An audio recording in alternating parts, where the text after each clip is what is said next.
Touchdown করার সময় বিভ্রান্তি, মানে পৃথিবীতে ফেরত আসার সময়, এবং একদম জ্বলে পুড়ে খাক হয়ে গেল স্পেস এক্সের একটি রকেট।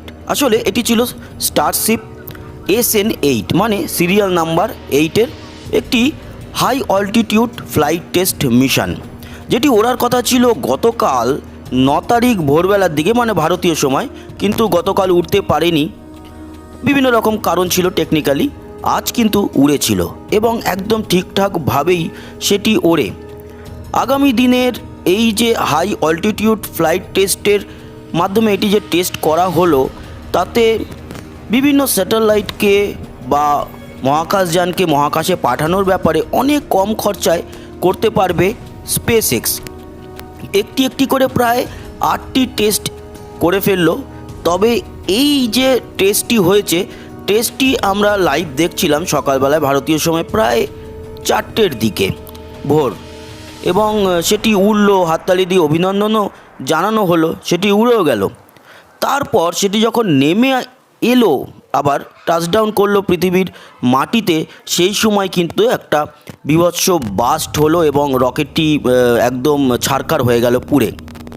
তো আমরা যখন লাইভ দেখছিলাম আমরা ভাবলাম যে এটি হয়তো ফেলিওর হয়ে গেল পুরো টেস্টটি, কিন্তু খানিকক্ষণ বাদেই যে SpaceXের কর্ণধার অ্যালন মাস্ক, উনি একটি টুইট করে কনগ্র্যাচুলেশন জানান সমস্ত সায়েন্টিস্টদের। তবে এটি তিনি প্রকাশ করেন যে হ্যাঁ, এখানে ল্যান্ডিং পয়েন্টে এসে একটু ফুয়েলের ব্যাপারে কিছু একটা ডিসব্যালেন্সের জন্য সেটি বাস্ট করে বটে, তবে যতটা উড়েছে এবং যেইভাবে ল্যান্ড করেছে তা কিন্তু মানে টেস্ট হিসাবে সাকসেসফুল বলছেন। এবং এটি ক্যামেরুন কান্ট্রি লঞ্চ প্যাড থেকে টেস্ট করা হলো। টেস্ট বলছে সাকসেসফুল, যে যে ডেটা দরকার ছিল বা ক্যামেরার যে যে ছবি দরকার ছিল কিংবা ফেরার সময় যখন ইঞ্জিন অন হওয়ার কথা ছিল সমস্তটাই হয়েছে, এবং যেইভাবে পৃথিবীতে ফেরার কথা ছিল সমস্তটাই সাকসেসফুলি হয়েছে, এবং সেই ডেটা কালেক্টও করে নিয়েছে SpaceX। তবে ক্যামেরাগুলো বাঁচানো যায়নি, যেহেতু অনবোর্ড ক্যামেরা ছিল সেগুলো একদম রকেটের সঙ্গেই জ্বলে পুড়ে গেছে।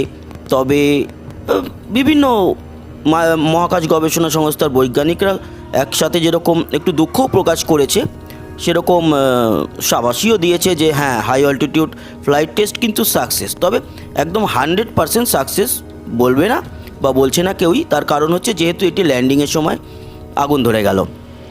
তবে SpaceXের তরফ থেকে সমস্ত সায়েন্টিস্টদেরকে কিন্তু কনগ্র্যাচুলেশন জানানো হয়েছে এবং হ্যাপি বলা হচ্ছে সেই দিক থেকে যে যতটা টেস্টের দরকার ছিল সেই ডেটাগুলো তারা পেয়ে গেছে। তবে তার সাথে সাথে এর যে স্টারশিপের SN9, মানে সিরিয়াল নাম্বার 9 যে হাই অল্টিটিউড আবার ফ্লাইট টেস্ট হবে, সেটির ব্যাপারে ঘোষণাও করে দিয়েছে আগামী দিনে হবে, এবং সেটির উপর নির্ভর করছে তার ল্যান্ডিং যদি সাকসেস হয় ততক্ষণ পর্যন্ত এটা পুরোপুরি 100% সাকসেস হবে না, যতক্ষণে ল্যান্ডিংটাও ঠিকঠাক হবে।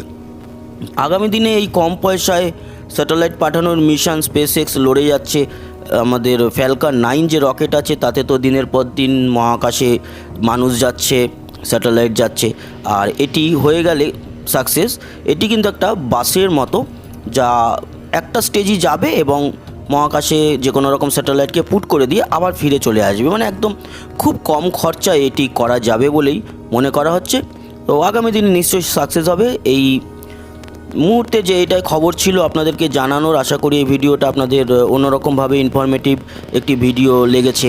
সঙ্গে থাকবেন, আমাদের সাবস্ক্রাইব করে লাইক শেয়ার অবশ্যই করবেন, আর কমেন্ট বক্সে লিখবেন আপনার গুরুত্বপূর্ণ মতামত। আসি, আবার দেখা হবে। সবাই ভালো থাকবেন, সুস্থ থাকবেন, টাটা।